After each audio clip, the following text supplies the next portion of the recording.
Association Bête de Seine. Le but de l'association est la protection animale. Elle a pour objectif d'accueillir les équidés, chèvres, chiens, chats et nacs, nouveaux animaux de compagnie. Abandonnés, maltraités, en détresse ou destinés à l'abattage, pour les proposer à l'adoption. Nous chercherons ensemble, après exposition de vos attentes, le compagnon qui vous conviendra. Contact www.bêtesdeseine.net. Sur Facebook, Bête de Seine, Rennes. Je reçois aujourd'hui, bien sûr, Estelle Caillat, naturopathe animalière. C'est bien dit? C'est bien présenté, Estelle? Oui. Ouais, Bonjour. Bonjour, Estelle. Et je reçois également Aurélie Blot, enseignante de l'équitation. Donc, elle va bien sûr se présenter après, j'imagine, et nous expliquer un petit peu en quoi consiste notamment son travail et puis surtout sa mission au sein de Bête de Seine. Voilà, et le programme d'aujourd'hui, Estelle, c'est quoi? Eh bien, aujourd'hui, le programme, donc, on va parler, je vais présenter Aurélie succinctement, puis ensuite, elle, euh, elle vous parlera de son métier, de son approche de l'équidé et de la relation cheval. Mhm.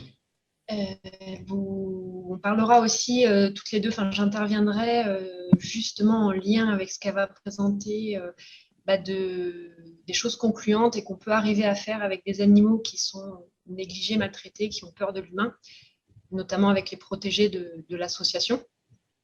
Oui. Et ensuite, je continuerai toujours avec la présentation des différents moyens d'aider l'association, et je vous présenterai aussi encore des nouveaux protégés à aider, à parrainer ou à adopter. Voilà. D'accord. Alors, petit aparté quand même à signaler, ne vous étonnez pas si à un moment donné on coupe l'émission, elle sera faite en deux parties si elle déborde. Voilà, comme d'habitude, pas de souci, ça se réglera au montage. Voilà. Bon. Et ben, je lance le partage d'écran.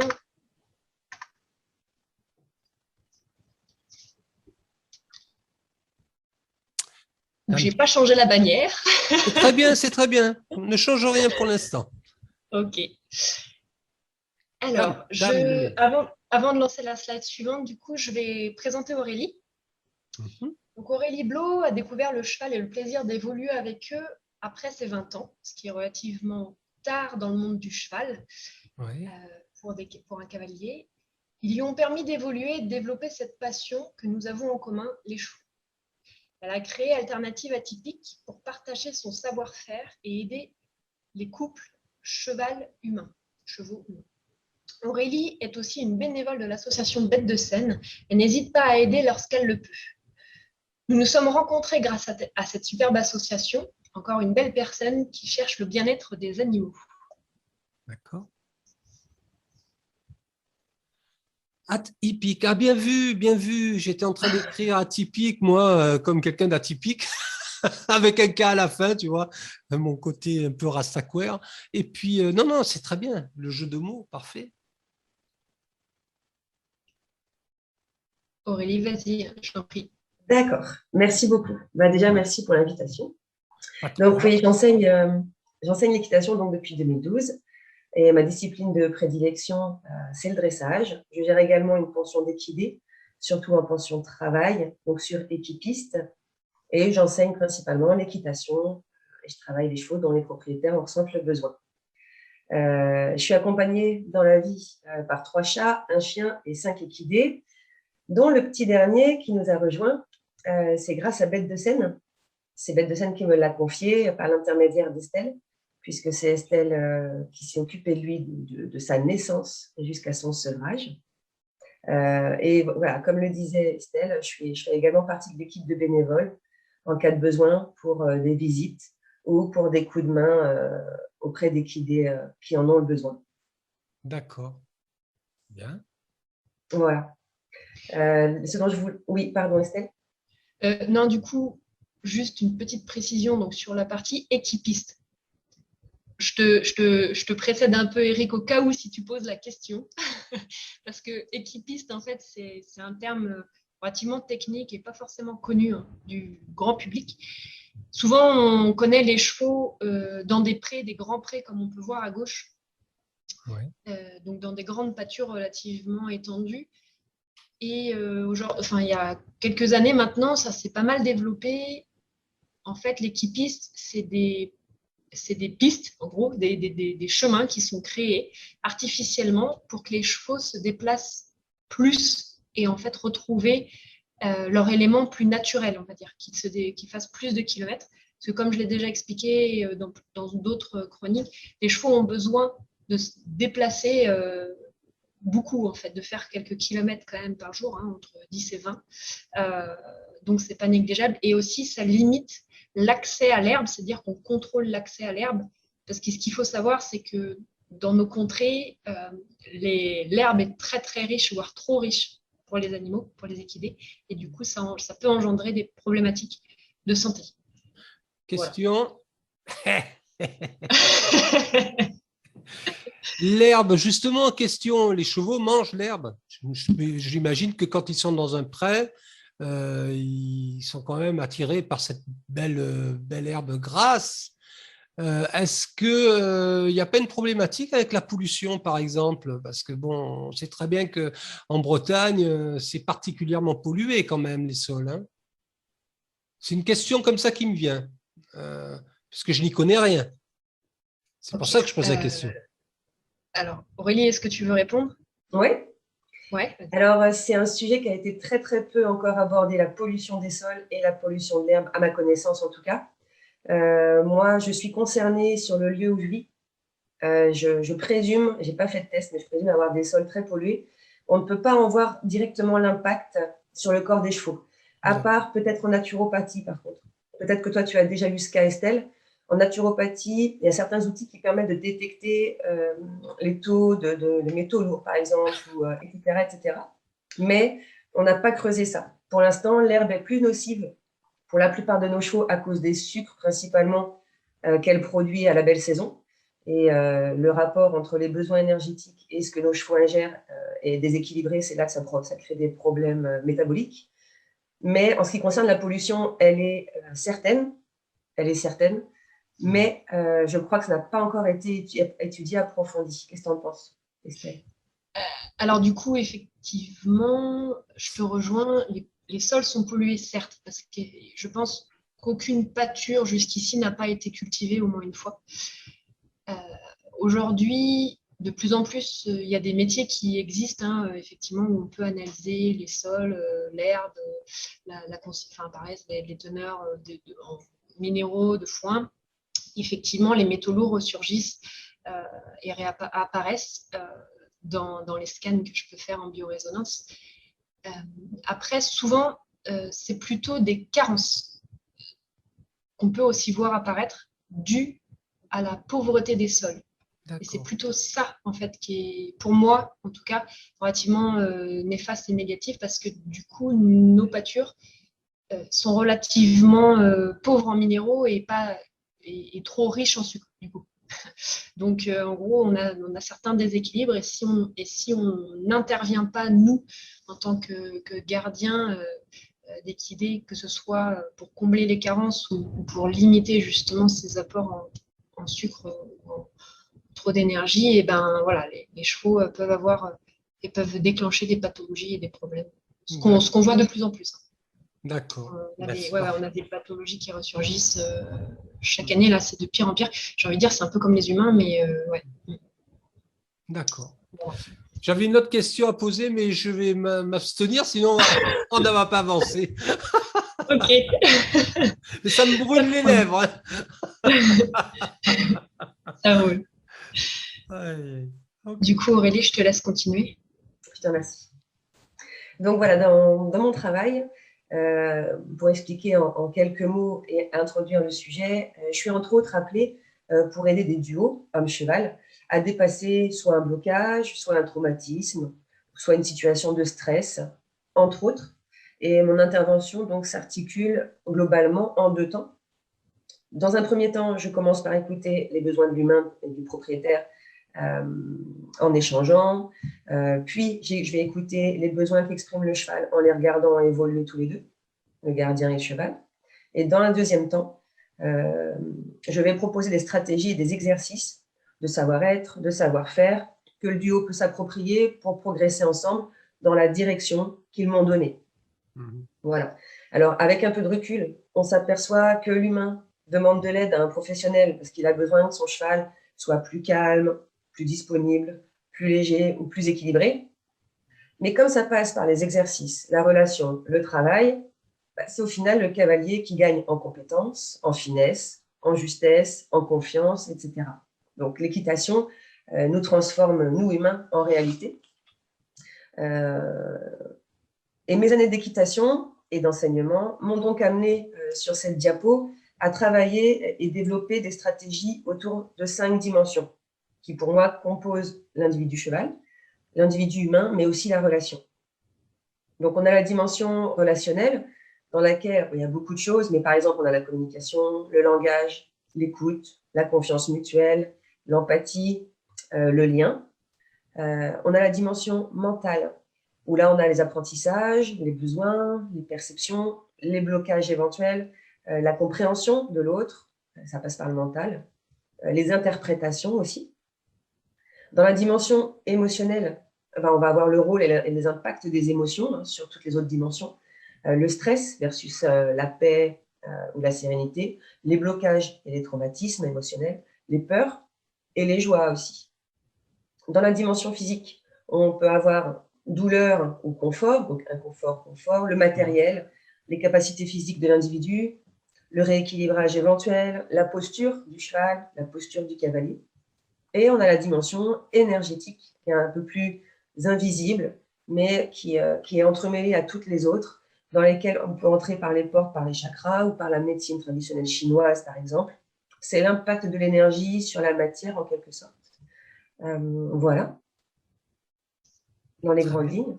Et pour illustrer ça, je voulais vous parler de 2 de mes chevaux qui expriment assez bien l'interconnexion de ces 5 dimensions. Donc, on va commencer par, à gauche, on a Ariado, qui a 11 ans. Donc, lui, c'est un cheval qui me prouve qu'en soignant chaque dimension, on peut vivre vraiment des expériences assez inattendues et très réjouissantes avec les chevaux. C'est les cadeaux qu'ils nous font. Sur la première photo de gauche, on nous voit tous les deux à l'extérieur et je le monte en cordelette. Donc, il n'a rien sur la tête, en fait. Il n'a qu'un collier autour de l'encolure. Ça, ce n'était pas un objectif pour moi en soi, mais dans la mesure où on a installé une excellente confiance mutuelle, où notre communication est plutôt solide et où lui, sa gestion des émotions est équilibrée, on est à l'aise sans contrainte physique sur sa tête. Donc, il faut préciser que c'est un cheval qui ne ressent pas le besoin d'utiliser sa force quand il a des stress émotionnels. Il a un très bon équilibre émotionnel, donc on peut se permettre ça. Et lui, il m'a appris à gagner en confiance, en moi surtout, en affinant aussi, il m'a appris à affiner ma communication, mon équilibre, qu'il soit physique d'abord, à cheval et à pied, mais aussi émotionnel et mental, et mon écoute du cheval. Et sur la deuxième photo, c'est toujours lui, on le voit se cadrer. Je ne lui ai pas appris, c'est lui qui me l'a proposé lors d'un exercice. C'était un exercice où je cherchais à ce qu'il renforce ses postérieurs, donc ses pieds arrière. Et lui, sa grosse difficulté, c'est justement de se mettre sur ses postérieurs et de se grandir comme ça. C'est sa faiblesse. Donc, j'utilise des exercices qui l'amènent à gagner en force de ce côté-là. D'accord. Alors, je me permets d'intervenir. Cette faiblesse est due au manque de musculature dans ses pattes arrière, j'imagine? Alors, il y a beaucoup de ça. Il y a le fait qu'en tant que cheval, 60% de son poids se situe sur son avant-main. Donc, ils ne sont pas naturellement portés à avoir beaucoup de poids trop souvent sur l'arrière-main, en effet. Il y a une faiblesse musculaire. Il y a un manque de confiance en lui, en ce qui le concerne, si je puis dire. Et que ça lui demande un gros effort. Oui, mais c'est clair qu'on le voit morphologiquement, on voit que c'est quand même pas mal réparti sur l'avant, la force. Oui, tout à fait, complètement. Voilà, exactement. Alors, le cadré, il faut savoir quand même que ça peut être, c'est souvent quand même lié à l'émotion. et ça peut être une défense très violente hein, du cheval envers le cavalier. Et lui, ce n'est pas son cas, c'est plutôt l'autre cas, celui où les chevaux l'utilisent quand ils jouent, quand ils jouent à être en colère, entre guillemets, quand ils jouent entre eux. Et avec son frère, lui, il se calme facilement. Mais avec moi, jamais. C'était pas possible. Et ça m'a montré qu'il était de plus en plus capable de se porter donc, sur ses postérieurs, de se grandir. Et ça nous a mis dans une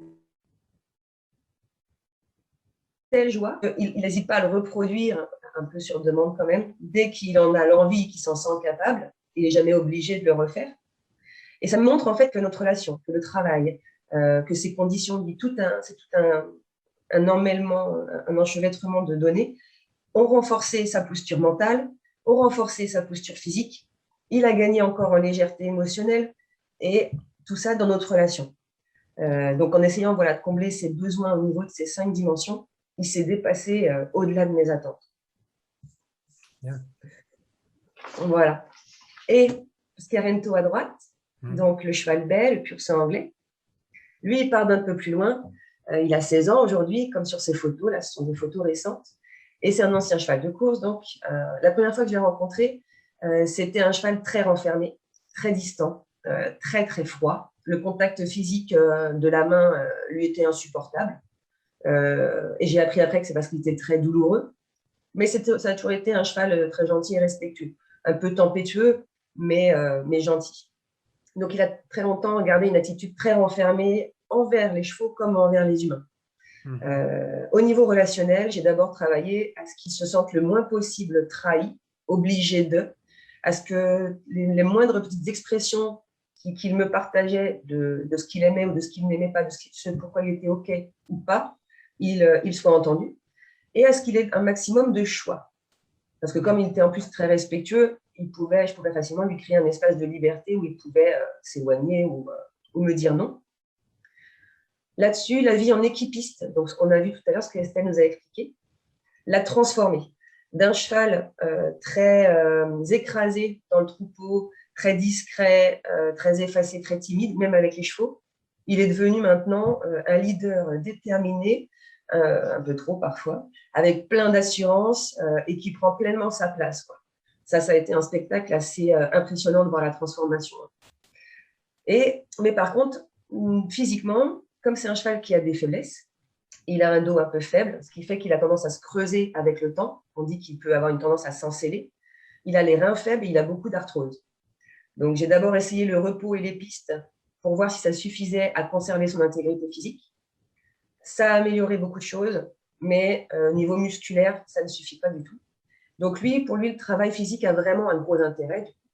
Il faut un entraînement adapté, il faut mesurer l'effort, mêler ça à un espace d'expression où on sort de sa zone de confort à petite dose et on le ramène dans sa zone de confort où il peut s'exprimer et à faire des choses qu'il aime. Tout ça fait qu'il a pu, comme sur ces photos-là, exploser de joie quand la situation s'y prêtait, ou se tendre et se tenir avec un bel équilibre, comme sur la photo du haut, ce qui est pour lui très difficile naturellement. Ce n'est pas du tout sa posture naturelle. Et lui, il m'a appris vraiment que la posture physique du corps avait un impact énorme sur la posture mentale et émotionnelle, et inversement, mais que la relation, que ce soit entre deux chevaux ou la relation à l'homme, pouvait être un socle très, très puissant sur lequel nous élever ensemble. Vraiment, on peut grandir là-dessus et dépasser nos vieux schémas, quoi. Et je vais laisser la parole à Estelle parce qu'elle a aussi des exemples très, très forts. Elle aussi, elle prend soin de toutes ces dimensions avec les chevaux de l'association. Exactement. Je vais quand même, avant qu'Estelle prenne la parole, j'ai une question à poser, c'est une question vraiment très bateau. Mais est-ce que ces créatures se reconnaissent quand on les appelle par leur nom? Oui, très bien, oui. Ah oui, oui. C'est un conditionnement. Estelle, ça l'a fait sourire, je vois d'ici, mais c'est vrai, ça m'a toujours interpellé parce que un chien, un chat, les chiens, le chien, c'est le chien.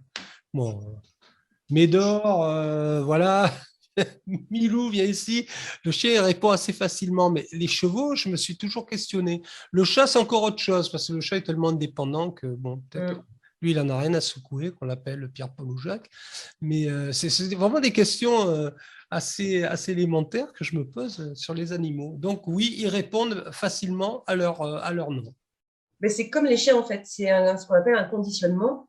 Si à chaque fois qu'ils entendent un son, il y a quelque chose qui est associé, qu'ils veulent reproduire, eh bien, oui, ils vont l'associer à ce mot-là. Ils ne vont pas se dire c'est mon nom nécessairement, mais c'est un son qui, à chaque fois, amène quelque chose, en tout cas.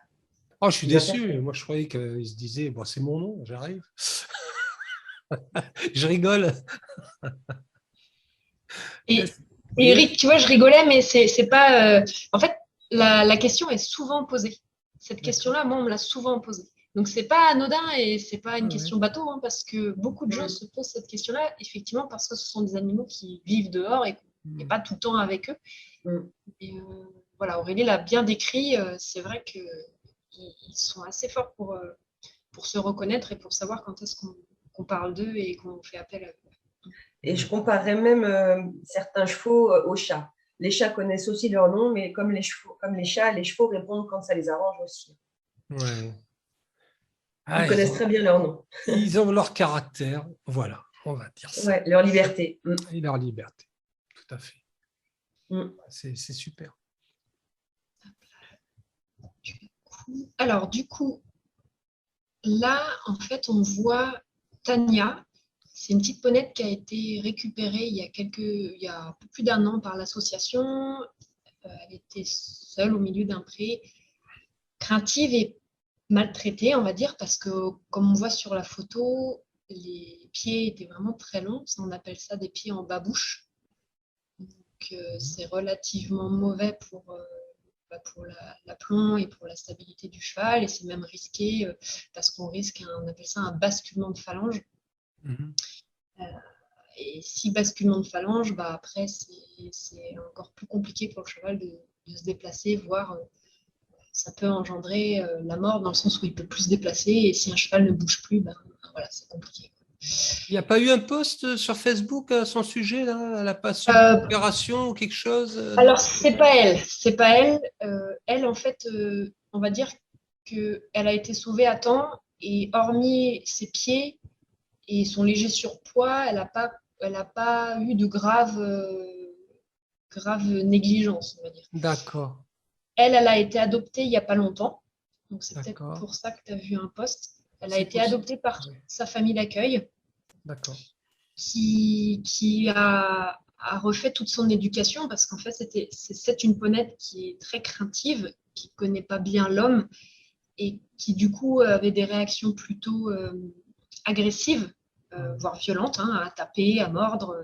Voilà, ça, c'est les réactions typiques des chevaux quand ils ont peur. Enfin, il y a deux types de réactions. Il y a des chevaux, ils vont fuir et du coup, voilà, ils s'en vont loin, ou des chevaux, effectivement, qui vont affronter, mais voilà, qui vont être relativement agressifs. Et ce que je voulais montrer, en fait, l'évolution, c'est voilà, là c'est une vidéo où on voit sa famille adoptive, en fait, la travailler et la ponette est métamorphosée.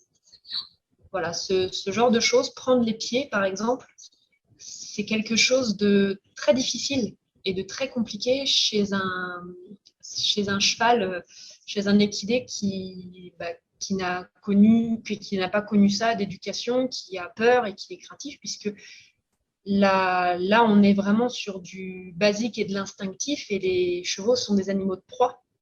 Et leur moyen de fuir, c'est de courir. Donc, si on les bloque en leur prenant un pied, du coup, c'est vraiment, c'est vraiment important pour eux. Donc là, ça veut dire que la confiance était vraiment bien installée. Donc, il a fallu quand même plusieurs mois pour arriver à ça. Plusieurs mois de mise en confiance, d'observation notamment vis-à-vis des autres aussi, parce que là, Tania n'est pas seule, elle vit en troupeau avec d'autres poneys. Et elle a pu observer aussi sa gardienne avec les autres poneys. Elle a pu voir qu'effectivement, c'était relativement positif. Il y a aussi effectivement... alors, du coup, un autre exemple, si on vient, voilà. Justement, là où on est dans le renforcement positif, là, donc là, c'est moi avec Clara. Donc Clara qui, elle, pareil, a été toute sa vie seule dans un pré. Donc en fait, l'humain, elle ne connaît pas. Et elle ne connaît, et en fait, elle ne connaît pas non plus les codes de communication. Enfin, elle ne connaissait pas les codes de communication, même avec d'autres chevaux. C'était très compliqué au tout départ, et aujourd'hui seulement, elle commence à être plus indépendante. C'est-à-dire qu'elle mimait tout ce que faisaient les autres chevaux. Voilà, donc un cheval va se rouler, elle va se rouler, un cheval va boire, elle va boire. Enfin, c'est assez surprenant, mais elle s'est réadaptée en fait. Donc c'est là aussi où on voit une grande faculté d'adaptation et de réadaptation. Et là, sur la première vidéo, c'était en tout début d'année, en hiver. Donc là, elle n'était pas chez moi encore. Et là, on voit, voilà, là, j'essaye de la sensibiliser au licol avec du renforcement positif, c'est-à-dire, alors je lui demandais à chaque fois des petites choses, hein, c'est-à-dire que là, voilà, je fais bouger aussi pour voir si elle a peur ou pas, voir comment elle réagit, parce que c'est pareil, elle est très sensible. Donc les mouvements brusques, les choses comme ça, si c'est pas prévenu, bah, elle peut sauter en l'air, elle peut partir en courant. Elle, c'est de ce genre-là, en fait, c'est la fuite tout de suite. Et là, en fait, sur la deuxième vidéo, donc là, c'était il y a quelques semaines, voilà, la ponette. Alors, j'en suis pas à pouvoir la toucher de partout, mais aujourd'hui, voilà, je peux commencer à pouvoir la toucher jusqu'au garrot, jusqu'au dos, tranquillement. La brosse m'aide beaucoup parce que c'est pas ma main. Donc, du coup, c'est quelque chose de plus facile pour elle. Alors voilà, hein, on s'adapte. On essaye de s'adapter, on teste des choses pour voir ce qui leur fait plus ou moins peur. Et là, Clara, la brosse, en fait, elle a compris que c'était cool, que ça grattait, que c'était relativement doux et que c'était pas négatif. Je confirme, la brosse, c'est bien. Bon. Donc, on progresse, elle se détend de plus en plus. Et justement, en fait, en lien avec ce qu'Aurélie a dit, c'est qu'on vient travailler sur un peu toutes ces sphères et ces dimensions pour essayer d'apaiser les chevaux, de leur faire comprendre que tous les humains ne sont pas négatifs, ne sont pas mauvais, et de les réadapter et les réhabiliter pour qu'ils trouvent une nouvelle famille. D'accord. Voilà. Alors, ce que je vous propose, c'est de faire un petit entracte. Voilà, le temps que je sauvegarde cette première partie de chronique. Et puis, je vous renvoie une invitation sur Facebook. Ça marche. À tout de suite, les humains. On vous retrouve tout de suite avec Bête de Scène. Donc, aujourd'hui, nous recevons dans cette émission, nous sommes donné rendez-vous avec Estelle Caillard, naturopathe animalière, bénévole au sein de l'association Bête de Scène, et nous avons l'immense privilège de recevoir Aurélie Blot, enseignante de l'équitation et également bénévole au sein de Bête de Scène. Que des femmes extraordinaires dans cette association. Si une fois, il me semblait interviewer un garçon, une fois. Oui. C'est ça. Hein, voilà. Il n'y en a pas beaucoup, mais il y en a, ouais. Il n'y en a pas beaucoup, c'est exact. Alors, à toi l'honneur, Estelle. Eh bien, on va poursuivre, après avoir parlé de Clara, où Aurélie va terminer sa présentation. Bien sûr. Merci. Pour elle. Donc, pour conclure, deux choses. Je voulais dire qu'en déterminant donc, les besoins du cheval, mais aussi de son cavalier, sans minimiser les uns ou les autres, la relation peut vraiment servir de tremplin au duo. Ce que les chevaux expriment à l'extérieur révèle ce qu'ils ont à l'intérieur. Donc, en lisant les comportements, les postures, les micro-signaux, on peut avoir un impact positif vraiment sur l'état intérieur du cheval et inversement. Il peut avoir un impact positif sur notre état intérieur, mais on peut avoir un impact positif sur notre état intérieur également.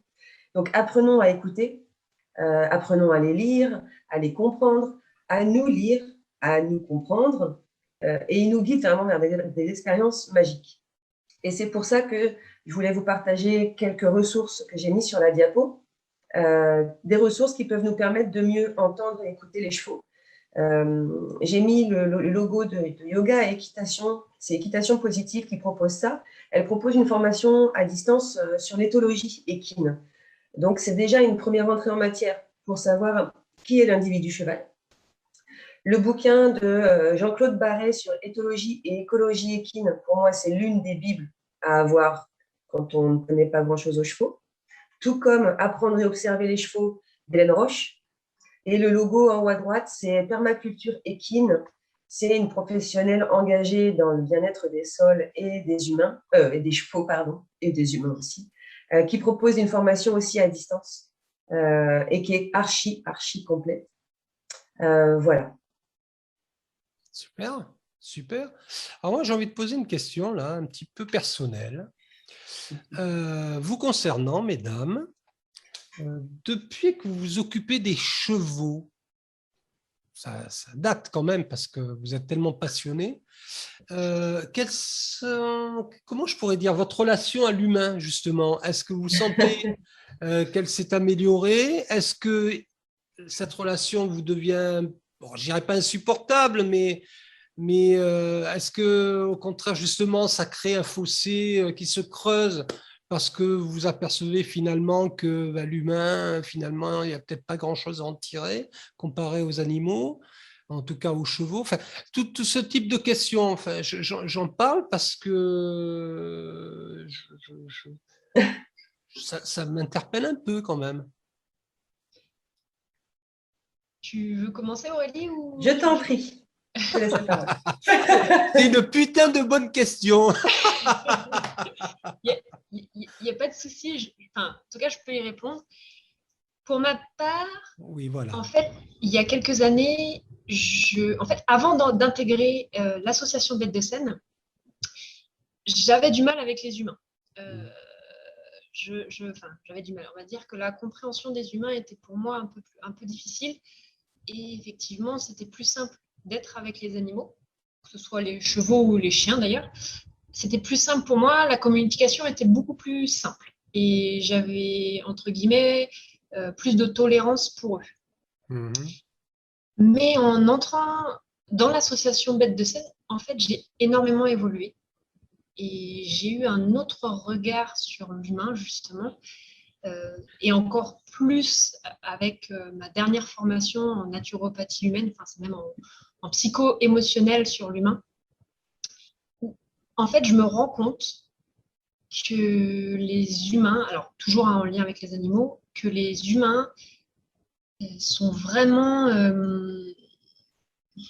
comment dire, que les animaux en fait reflètent l'état des humains, c'est-à-dire que souvent les humains, quand ça va pas, quand ils sont négatifs, qu'ils sont dans la maltraitance, négligence, c'est parce que déjà eux-mêmes, en fait, ça va pas du tout.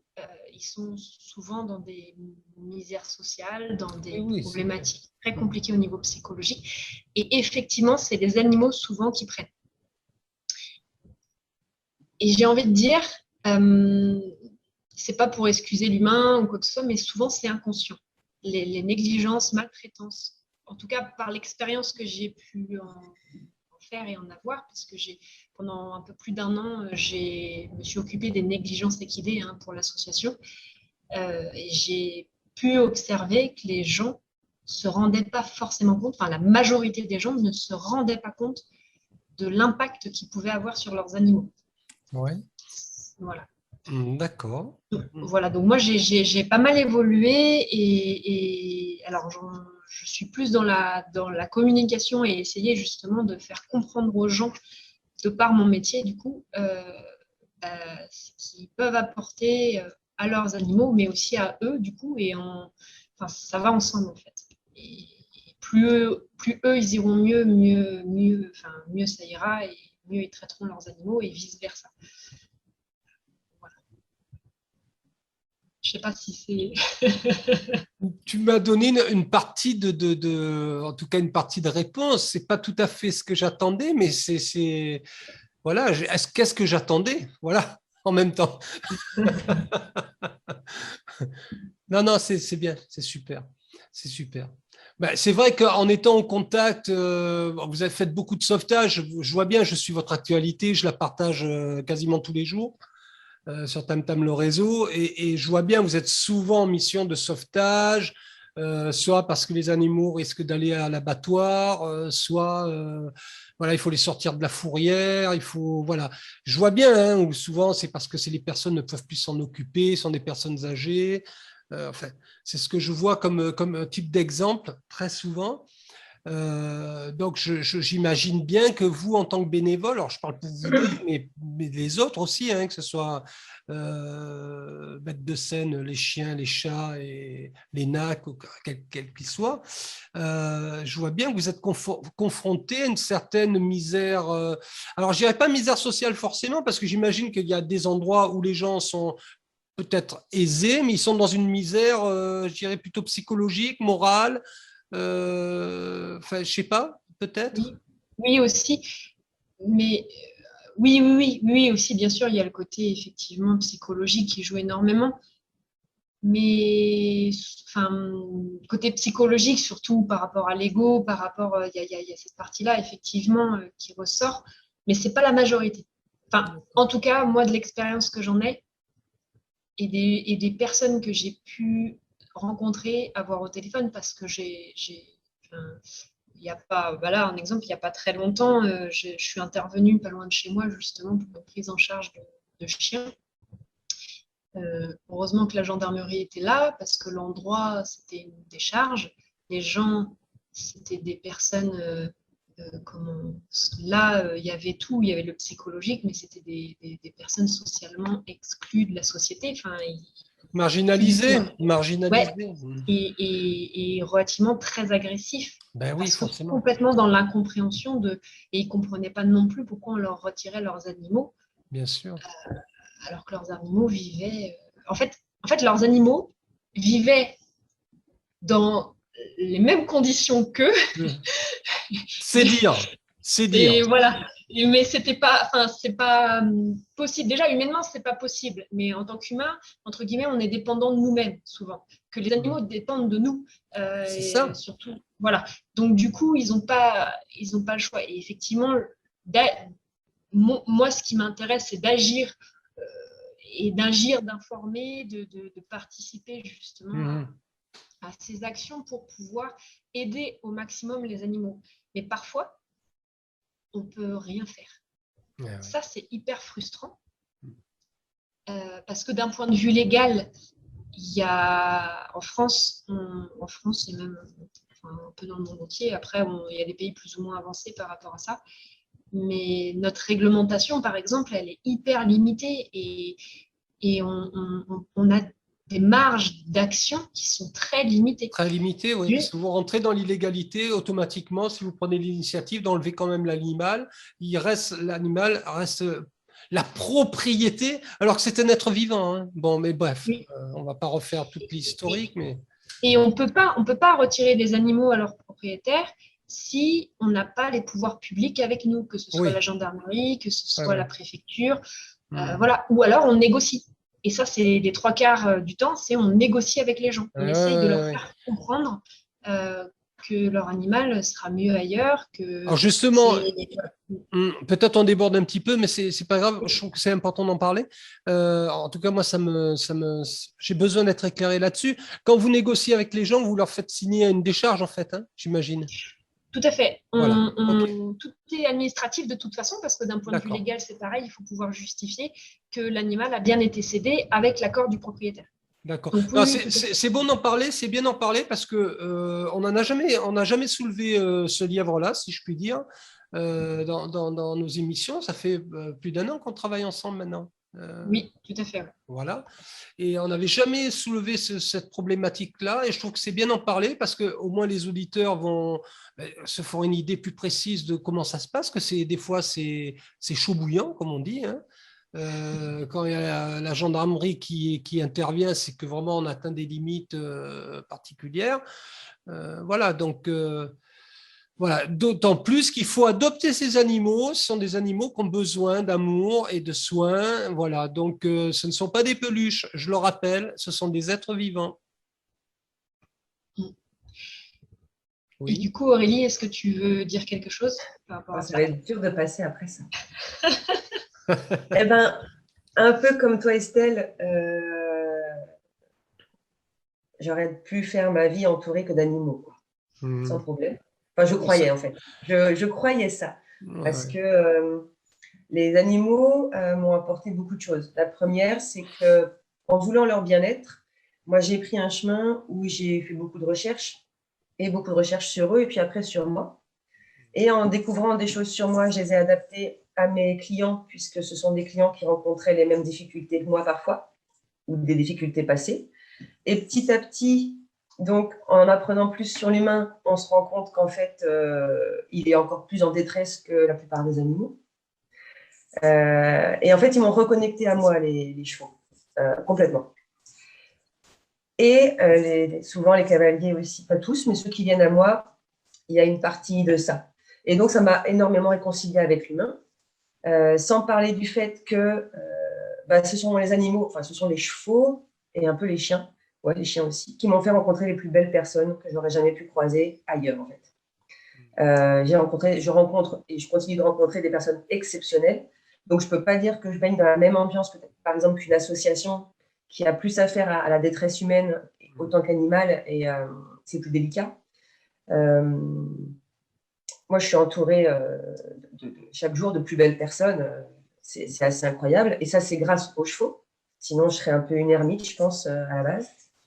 Voilà. Et quand on comprend en fait que les actes, les mots, les pensées, ils sont motivés par des besoins, par des blessures émotionnelles ou juste par des émotions, bon, c'est pas toujours facile à vivre, mais l'empathie est beaucoup plus facile du coup à envoyer. Donc, envers les animaux, c'est facile. Donc, ça, le couloir est déjà tracé.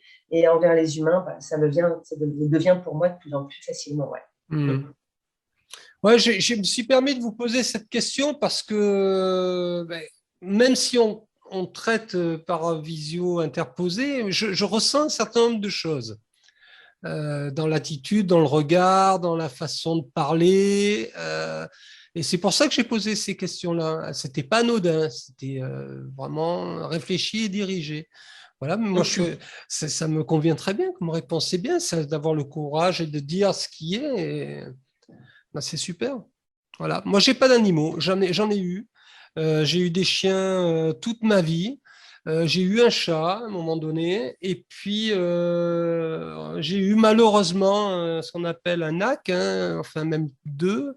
C'était des perroquets qu'on avait ramenés d'Afrique, enfin un qu'on avait ramené d'Afrique, l'autre il est mort pendant le voyage malheureusement. Voilà, donc c'est pas très glorieux parce que c'est des animaux qui ont été enlevés de leur habitat. Voilà, ils en font le commerce là-bas. Hein. Mais j'avais pas notion, j'étais petit moi, donc voilà, j'avais pas trop notion. C'est après quand j'ai pris notion de tout ça et voilà. Les animaux, ça a toujours été pour moi, ça a été, même si j'en ai pas, ça a été toujours, j'ai toujours été plus ou moins dans la protection animale, toujours. Même quand j'étais en région PACA, j'étais très engagé, j'étais très anti-corrida par exemple. J'ai participé à des manifestations, à des réunions. Bon, j'ai quitté ce type de mouvement parce que c'était, ouais, il y avait des personnes qui gravitaient dedans, que ça me convenait pas trop. Mais voilà, j'ai toujours été engagé dans la protection animale et puis je suis ravi moi de partager ces moments avec Bête de Scène, quoi, en tout cas. Voilà, on continue. Allez, on continue. Du coup, pour aider l'association, oui. toujours les mêmes moyens de l'aider. Donc, sur le site internet bêtedescène.net, il y a des liens vers les dons. Donc, il y a des fiches de dons ou de parrainage en fonction de l'animal. Vous pouvez donner ce que vous voulez, comme vous voulez, via PayPal, virement bancaire. Sinon, il y a la plateforme Teaming, où là, c'est le groupe Bête de Scène qui a été créé. Il suffit de rejoindre le groupe et c'est 1 € par mois. Voilà, vous tapez Bête de Scène une fois que vous êtes sur cette plateforme. Bête de Scène et n'hésitez pas. Puis ensuite, il y a le moteur de recherche Lilo toujours pareil avec. Donc là, il faut l'installer sur vos ordinateurs, sur vos tablettes, téléphones, partout où vous faites des recherches, enfin vous avez besoin de faire des recherches. Et là, en fait, une goutte égale. Alors, une goutte reversée, je ne sais plus combien ça égale parce que ce n'est pas 1 euro, mais je crois qu'il faut environ 200 gouttes pour avoir 1 euro. Et plus vous faites de recherches, plus ça donne des gouttes. Les gouttes, vous les reversez à l'association Bêtes de Seine et ça se cumule en argent. Et enfin, TerraCycle. TerraCycle est mené donc par Gilles. Gilles, que tu as déjà interviewé. Tout à donc fait. là, on est sur du recyclage de déchets particuliers. Donc, je vous invite à aller voir sur Facebook. C'est la brigade de recyclage TerraCycle du Morbihan pour Bêtes de Seine. Lui, il est situé à Plescop, à côté de Vannes. Mais il y a des collectes qui sont possibles. Enfin, on s'organise en fait s'il y a des personnes qui ont des déchets à donner. Moi, je me déplace sur Rennes. Enfin, voilà, je fais le lien avec Gilles et on se voit assez régulièrement pour que je lui donne Très toutes les bien. collectes qui viennent de Rennes. Petit message à Gilles, si tu écoutes cette émission, n'hésite pas à revenir vers Tam Tam le média et prochainement vers cette nouvelle plateforme, ce nouveau média Rainbow TV, puisque ça sera partagé également sur les 2 médias.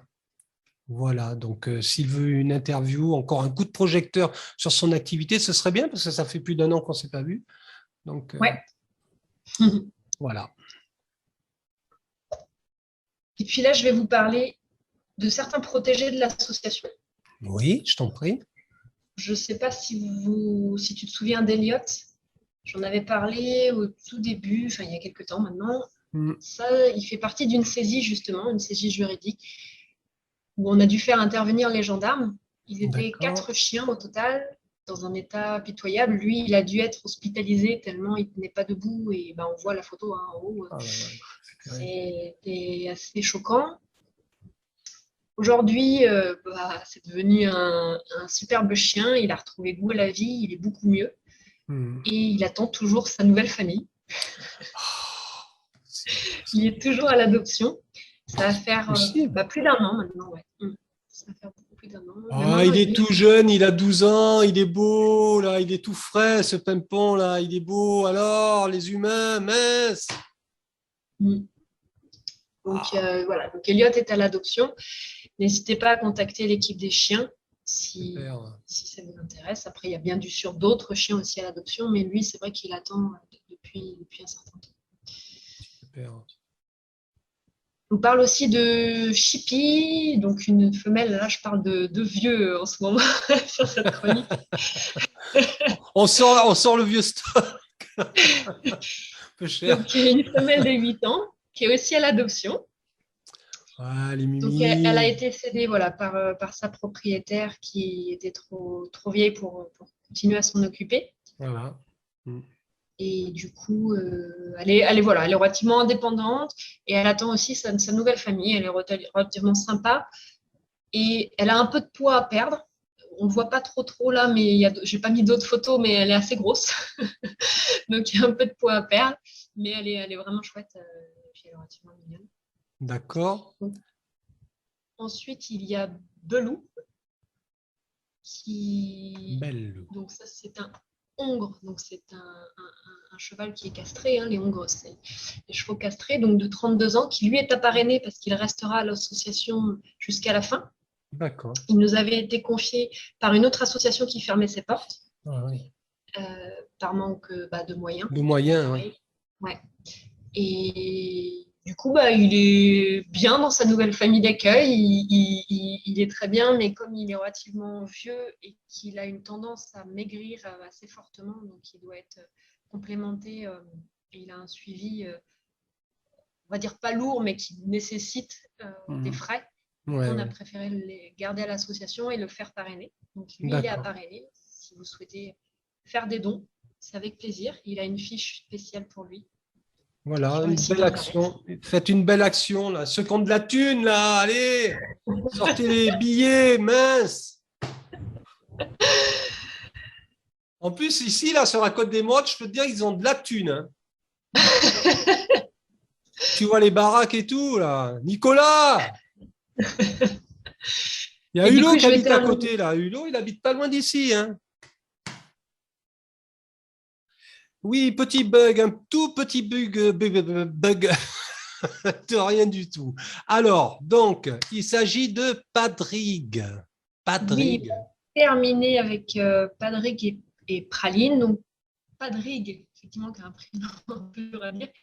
C'est un bouc nain de 2 ans qui est à l'adoption. D'accord.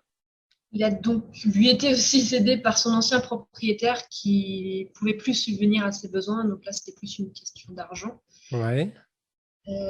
Alors, oula. Oui, donc il est sociable et il s'entend un peu avec tout le monde, notamment avec des poneys, parce que je crois que dans sa famille d'accueil, la famille d'accueil aussi a des poneys. Donc, il est à l'adoption. On le retrouve aussi sur le site internet de Bêtes de Seine. Si vous voulez plus d'informations, là, il faudra contacter l'équipe des animaux de la ferme, soit par Facebook, soit directement par mail. Les coordonnées, on les retrouve aussi sur le site internet bêtesdescène.net dans l'onglet Contact, où là, il y a toutes les coordonnées de chaque équipe. D'accord. Et enfin, on va terminer par Praline, petite femelle d'1 an. Donc là, on est dans des jeunes. Elle aussi à l'adoption. Alors, du coup, comme beaucoup de NAC en ce moment, elle a été retrouvée errante dans la rue. Ah, c'est dingue. Ouais. Bon, souvent, c'est voilà, des lâches. Il est lâche, hein? Lâches, voilà, ouais, dans la rue. Ils les abandonnent en fait dans la rue, pensant que soit ils vont refaire leur vie ou soit ils vont trouver quelqu'un. Qui va les recueillir, voilà. Souvent, en fait, le risque, c'est plutôt qu'ils se fassent manger ou écraser. Ouais, mangé par d'autres animaux. Voilà, ça dépend où est-ce qu'ils sont relâchés, mais ouais. Ou écrasés par des voitures ou autre. Bah parce oui, que, c'est ça. ils connaissent pas cet environnement-là. Donc, elle est à l'adoption aussi et elle attend sa nouvelle famille. Et voilà, on termine comme à chaque fois. C'est génial. Ça s'est bien passé quand même. Ouais. Tu voulais dire quelque chose? Je t'ai coupé la parole, il me semble. Oui, je disais merci à toi, merci à Aurélie pour sa participation à la chronique. Merci Aurélie pour ta participation et puis au plaisir de te retrouver encore pour une émission si tu as de l'actualité ou voilà, ça peut être, on peut renouveler l'expérience. C'est moi qui vous remercie et qui ai de la chance. Merci beaucoup. C'est un plaisir. Estelle? Et puis, j'ai envie de te dire à la prochaine chronique. Oui, alors À bientôt. La prochaine chronique, tu as une petite idée de ce dont on va parler? Là, comme ça, en fait, non. Je sais pas. Ça sera la surprise. Ouais, parce que là, j'avais en fait contacté plusieurs personnes, mais pour l'instant, je n'ai pas de retour encore. Ah oui. Les gens sont pas mal débordés. Mais j'ai des petites idées en tête. Hein. Oui, on se débrouillera. Il y a toujours moyen de faire quelque chose. Ouais, voilà. Il y aura une chronique. Surtout qu'on n'est pas tenu par la durée des émissions. On peut très bien faire une émission courte comme une émission un peu plus longue. C'est vraiment pas un problème. Voilà. En tout cas, merci beaucoup Estelle, Aurélie, au revoir. Et puis, salut les humains avec un H majuscule et prenez soin de vos animaux, surtout. Prenez soin des animaux parce qu'en fait, vous leur appartenez aussi. Voilà. Au revoir. Au revoir.